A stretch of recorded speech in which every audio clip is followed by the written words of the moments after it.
Hi, I'm Greg Marr, and you're watching the David Carus Show.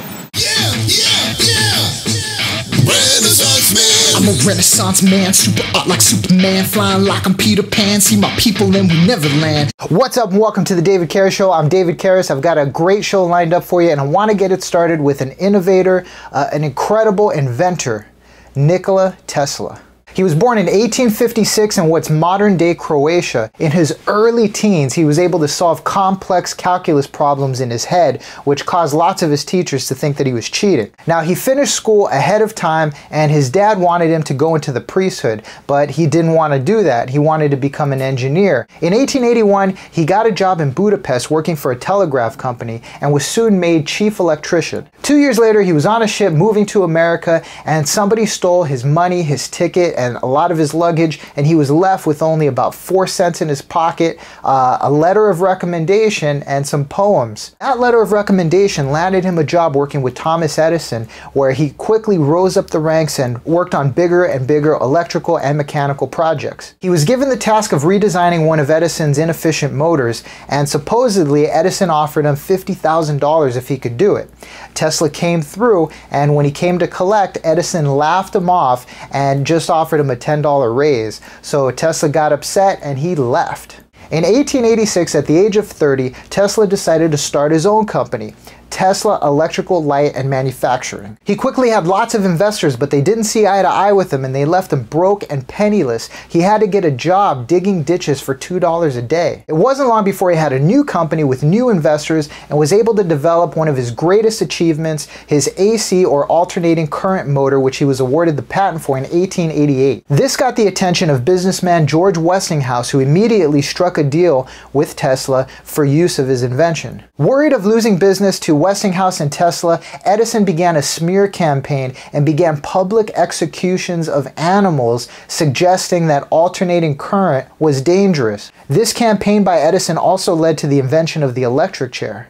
In 1893, the World's Fair was to be held in Chicago, and Tesla was given the task of providing electric light for the fair. He dazzled audiences and proved to the world how safe alternating current was. Tesla began experimenting with X-ray technology practically before anybody else, and it was thought that he took the very first X-ray of his friend Mark Twain. Unfortunately, all of his work was lost in a big fire. He was also the first to utilize wireless radio technology and publicly demonstrated a remote-controlled boat, which caused spectators to think that he was using magic. At the end of the century, Tesla moved to Colorado Springs, where he began experimenting on ways to transmit energy over long distances. Tesla obtained money from financial titan J.P. Morgan to build a wireless telecommunications facility in Long Island, New York. However, Tesla had more ambitious goals and wanted to build a system to provide the world with unlimited energy. While Tesla was working on this project, he ignored securing very valuable radio transmission patents, which Italian inventor Marconi was able to secure, and J.P. Morgan abandoned Tesla and left him without the very valuable funds that he needed to finish his project. He spent his final years living in the New Yorker hotel, where he would feed pigeons and work on what the press called a death ray, but what Tesla called a weapon to end all war. He died alone in his hotel room in 1943 at the age of 86, but was given a big state funeral with over 2,000 people in attendance. Tesla would be granted nearly 300 patents across the world and had many others which he wasn't credited for. Nikola Tesla was one of the smartest men that ever lived. He worked hard every day of his life, and he gave the world the means to power itself.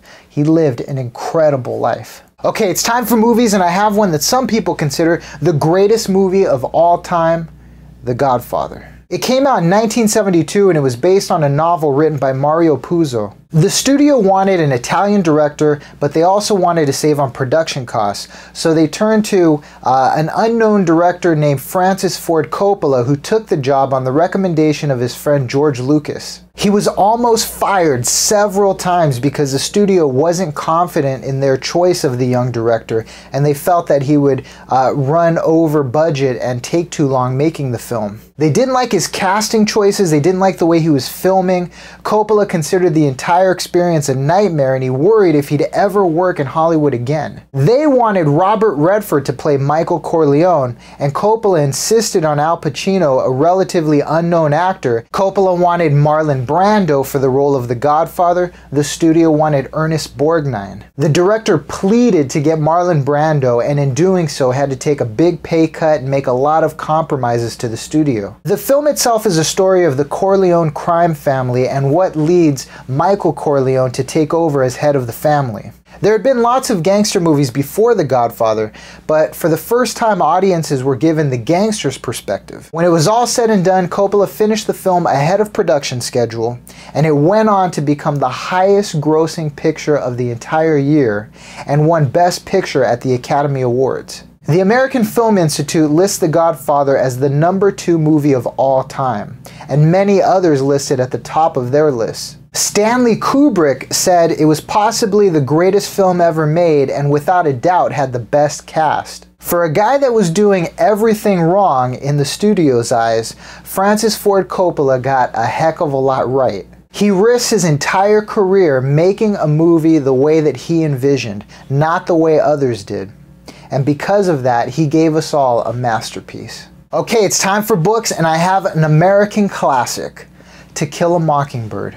Harper Lee was born and raised in Alabama, and after finishing law school, she moved to New York to become a writer. She got a job as a clerk working for an airline company and wrote in her free time. After giving some of her writing to an agent, that agent encouraged her to just write full time. So she quit her job and focused 100% on writing, spending the next 2.5 years working on the novel To Kill a Mockingbird. Her publisher told her not to get her hopes up, that she'd probably only sell a couple thousand copies and that'd be the end of it.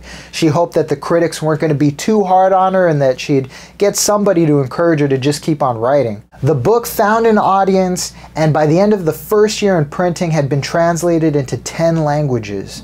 It went on to be translated in over 40 languages and sold in the tens of millions of copies. The story was greatly influenced by her childhood living in Monroeville, Alabama, and a lot of the characters in the book were inspired from people she really knew, such as her childhood friend, writer Truman Capote. Although the main character is a young girl, the book tackles some very adult subjects such as gender and class and race. It was also made into an Academy Award-winning film starring Gregory Peck in 1962, also considered a classic by many. To Kill a Mockingbird would be the only book that Harper Lee would give the world, the only one she needed to give. It is truly a great novel by a great writer who will always be read. It's time for a work of art, and I have one of the world's greatest paintings, Salvador Dali's The Persistence of Memory.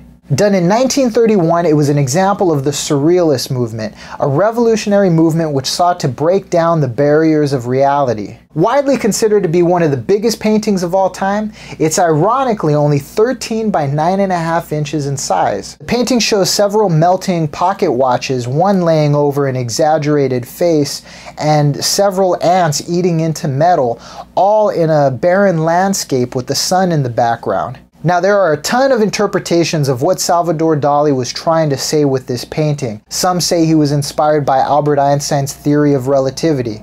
Others say he was operating off of the ideas of Sigmund Freud and that the thing was a dream or something happening in the subconscious. Regardless of which interpretation you find, they all seem to point in the direction that he was breaking down the barriers of reality and focusing specifically on time. The image of melting clocks is so striking and memorable that it pops up in the artist's later works as well. Dali never commented on what the true meaning of the painting was, and he took his interpretation with him to the grave. Today you can see the painting at the Museum of Modern Art, where it's a huge attraction, which says a lot. It's a masterpiece among masterpieces. Thank you for watching this show. I hope you enjoyed it. Do me a favor, just send the video out right now, share it with your friends. Thank you to everybody who clicks on that like button because it's a big help. I love hearing feedback, so make sure to leave a comment below. Super big thanks to all of the subscribers out there. You guys rock. I want to leave you with a quote. This is from Wonder Woman number 62. A new journey to be started, a new promise to be fulfilled, a new page to be written. Go forth unto this waiting world with pen in hand, all you young scribes. The open book awaits. Be creative, be adventurous, be original. Yeah, yeah. Renaissance man.